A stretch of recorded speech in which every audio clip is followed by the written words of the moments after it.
तो शुरू करते हैं आज दोस्तों HRM के MCQ पार्ट नंबर 3 को। इसके पहले हमने 2 वीडियो बनाए हैं, तो पहले आप उस वीडियो को देख लीजिएगा, फिर आप इसे देख लीजिए।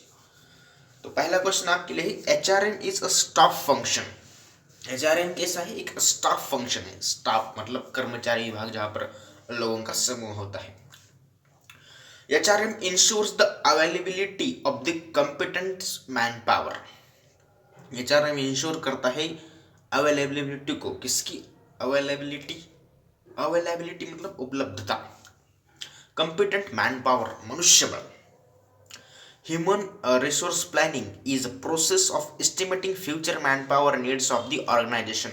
ह्यूमन रिसोर्स प्लानिंग जो है एक ऐसी प्रोसेस है जो एस्टिमेट करती है, एक अंदाज लगाती है future man power needs for the organization की हमारी ऑर्गेनाइजेशन में फ्यूचर मैन पावर मतलब भविष्य काल में आने वाले समय में किस किस तरीके के आदमी हमारे लिए सही रहेंगे, हमारी ऑर्गेनाइजेशन को आगे की ओर ले जाएंगे। या recruitment is the process of searching and attracting capable candidates to apply for the job. देखो, रिक्रूटमेंट का मतलब क्या होता है कि क्या कह रहा है वो कि सर्चिंग एक प्रोसेस होती है जिसमें सर्च किया जाता है उन लोगों को जो इस जॉब के लिए परफेक्ट रहेंगे, और उन्हें अट्रैक्ट किया जाता है, उन्हें आकर्षित किया जाता है जो कैपेबल लोग होते हैं इस जॉब को करने के लिए, उस तरीके के उम्मीदवार वो सब, ताकि वो लोग इस जॉब को अप्लाई कर सके और उसे प्राप्त कर सके। या application bank is, application bank क्या है भाई? Is a standard format.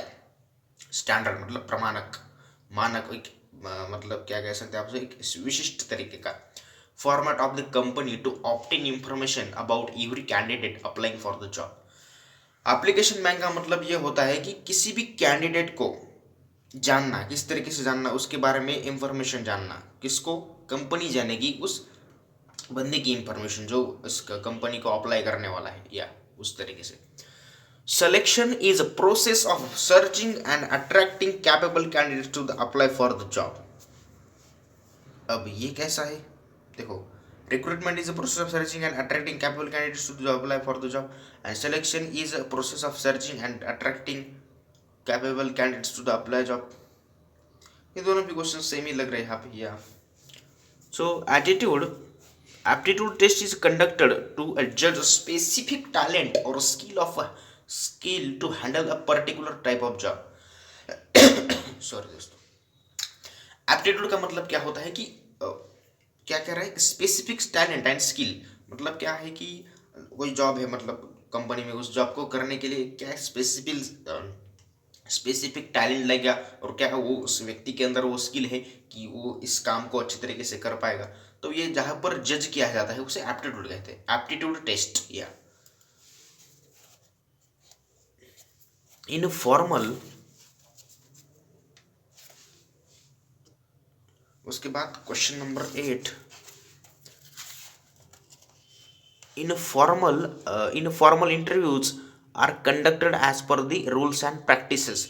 Formal interview जो होते हैं वो कंडक्ट किए जाते हैं रूल्स एंड प्रैक्टिस के आधार पर। Question number 9, the standard interview of a list of question to be asked to the candidates is prepared well in advance. या स्टैंडर्ड इंटरव्यू जो होते हैं, सॉरी स्टैंडर्ड नहीं, स्ट्रक्चर्ड है। हाँ, तो स्ट्रक्चर्ड इंटरव्यू मतलब जो पहले से निर्धारित किया गया होता है उसमें कि क्या किस तरीके के क्वेश्चंस कैंडिडेट को पूछने हैं और किस तरीके से नहीं। 10वां क्वेश्चन है, selection is the process of choosing the right person for the right job. Selection का मतलब क्या होता है कि राइट पर्सन को राइट जॉब पे रख लो, इस तरीके से कि ये पर्सन, हाँ भाई ठीक है, इसको इस जॉब में लगा दो। या performance test measure the skills and knowledge required for the job.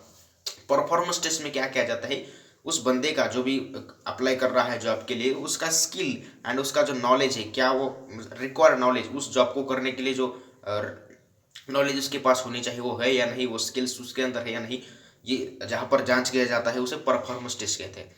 Human resource manager need to align HRM policies with strategy corporate. इसका मतलब क्या है? कॉर्पोरेट मतलब ह्यूमन रिसोर्स मैनेजर जो है उसे नीड है कि अलाइन कर लेना अपनी HRM पॉलिसीज स्ट्रेटजी को, तो कॉर्पोरेट के लिए करेगा, कंपनी के लिए पॉलिसीज देखेगा, ये सब कुछ देखेगा।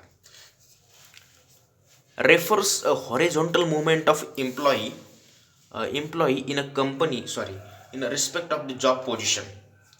रेफर्स टू हॉरिजॉन्टल मूवमेंट, क्या करना है, एम्प्लॉयज की मूवमेंट करना लेकिन हॉरिजॉन्टल वे में इन रिस्पेक्ट ऑफ जॉब पोजीशन, उस जॉब की पोजीशन के आधार पर, तो उसे ट्रांसफर कहा जाता है, एक जगह से उसे दूसरी जगह पे भेज देना। Employees welfare includes creching facility, employees का वेलफेयर जो है वो किस फैसिलिटी के अंतर्गत आता है, तो क्रेची फैसिलिटी के अंदर। Placement refers to fitting the right person at the right place of work, placement का मतलब क्या कह रहा है, क्या कि फिटिंग द राइट पर्सन, जो राइट पर्सन है वो राइट प्लेस ऑफ वर्क, मतलब उस काम करने की जगह जहां पर है वहां पर वो फिट किया जाएगा, मतलब उसे लगाया जाएगा इस तरीके से। Interviews communicated between candidate and interviewer, कौन सा इंटरव्यू भाई, interview is a communication between, interview is a communication but two way communication, या interview is a communication between candidate and interviewer, so two way, इसका answer है two way, देख लीजिएगा या। उसके बाद question number 17, initial initial screening is handling by a junior executive in respect of selection of employees, initial screening is handle, किसके द्वारा handle की जाती है, जूनियर एग्जीक्यूटिव के द्वारा in the respect of selection of employees, employee का selection करने के लिए। या एचआर मैनेजर मतलब human resource manager plays important role in counselling and stress management, HR manager जो होता है वो उसकी भूमिका महत्वपूर्ण होती है किसमें, काउंसलिंग में, सलाह देना, एक दूसरे को मतलब मशवरा देना, एंड स्ट्रेस मैनेजमेंट को कम कर लेना इस तरीके से। Human resource involves human resources requirement forecast planning, human resources में क्या क्या इन्वॉल्व होता है, रिक्वायरमेंट फोरकास्टिंग, प्लानिंग करना ये सब कुछ।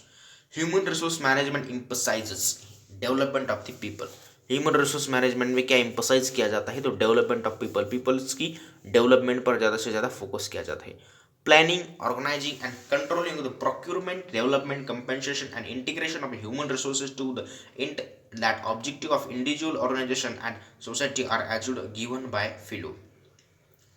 फिलिपो जो एक व्यक्ति है उस व्यक्ति ने ये डेफिनेशन दी है एचआरएम की, या जिसमें प्लानिंग की जाती है, ऑर्गेनाइजेशन की जाती है, कंट्रोलिंग, प्रोक्योरमेंट, ये सब कुछ चीज़ें, कंपेंसेशन, इंटीग्रेशन हो गया, और ह्यूमन रिसोर्सेज का मैनेजमेंट कर रहना, कंपनी के क्या क्या ऑब्जेक्टिव्स है, इंडिविजुअल का क्या ऑब्जेक्टिव है, इस सभी चीज़ों को जहाँ पर देखा जाता है उसे एचआरएम कहते हैं, ऐसा फिलिपो जी कहते हैं। या operative functions of HRM includes, अब एचआरएम के ऑपरेटिव फंक्शंस में क्या क्या इंक्लूड्स है आप एक बार देख लीजिएगा, तो इसका आंसर है D, all of the above, procurement, development, compensation, motivation, maintenance, integration and emerging trends, तो ये सभी इसके अंतर्गत आते हैं। क्वेश्चन नंबर 23 देख लीजिएगा,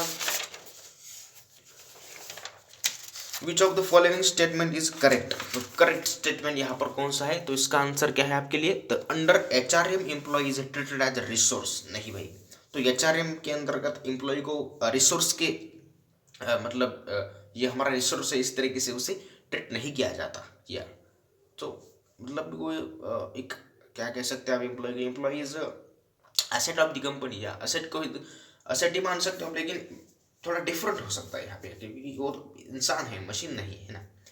following are the characters of HRM concept, HRM की जो कंसेप्ट है उसके कैरेक्टर्स क्या क्या है भाई, तो देखो परवेसिव फंक्शन है, interdisciplinary function, integrating mechanism, all of the above, job oriented, so following are the characters of the HRM concept, तो जॉब ओरिएंटेड, एचआरएम जो है एक जॉब ओरिएंटेड कंसेप्ट है। The process of familiarizing the new employees to the organization rules and regulation is known as induction, induction मतलब क्या, company के जो नए रूल्स है, कंपनी में कौन कौन से लोग हैं, क्या क्या काम करना है, उस नए एम्प्लॉय को बताना, वो सब इंडक्शन का आता है। ये क्वेश्चन शायद हमने पहले भी इसके पहले देखा है। एचआरएम मीन्स, अब एचआरएम का मतलब क्या कहता है, the process of integrating the employees needs and aspirations with the organisational needs, इसका मतलब ये होता है।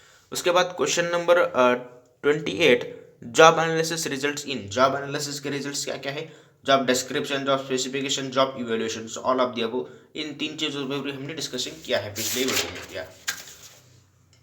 उसके बाद question number 29, job description is a statement containing items like job title, location and duties, machines, tools, equipment, material, working conditions and materials, working conditions and hazardous, so all of this जो job description के अंतर्गत आता है ये भी हमने देखा है। Job description is factual statement of task duties and involve in job, ये भी हुआ है। बहुत क्वेश्चन यहाँ पर रिपीट हो रहे हैं, ये तीनों भी क्वेश्चन यहाँ पर रिपीट होएगा, आप पढ़ लीजिएगा इसे। मैं एक बार आपको बता देता हूँ। Job specific is statement of main qualification required for the job. Job analysis is helpful in HRP recruitment and selection, training and development, job evaluation and performance appraisal, all of the above. And performance appraisal की यहाँ पर definition आएगा। So performance appraisal is a systematic, periodic and impartial rating of an employee excellence in matters pertaining to this present job and potential for a better job. Performance appraisal में क्या किया जाता है, उस व्यक्ति ने जो कार्य किया है उसका मूल्यांकन किया जाता है पीरियोडिकली, या उसका एक पीरियड फिक्स होता है, उसको रेटिंग दी जाती है कि हाँ भाई तुमने अच्छा किया, तुमने थोड़ा खराब किया, तो इस तरीके से किसी एम्प्लॉय को सुधार करनी चाहिए, किसी एम्प्लॉय को और बेटर करना चाहिए ताकि वो उसके बाद नेक्स्ट पोजीशन की तरफ चला जाए। तो ये चीज़ें जिसके अंतर्गत आती है उसे परफॉर्मेंस अप्रेजल कहते हैं। So let's thanks for watching this video. अगर आपको ये वीडियो पसंद आ रहा है तो लाइक शेयर एंड सब्सक्राइब करो एंड कमेंट करो, और इसके बाद हम और भी वीडियोज इस पर बनाने वाले हैं। तो HRM के MCQ खत्म होने के बाद मैं इन्वायरमेंट स्टडी पर MCQ बनाने वाला हूँ, और उसके बाद इंडियन इकोनॉमी पर हम MCQ डिस्कशन करने वाले। Okay, so thanks for watching this video.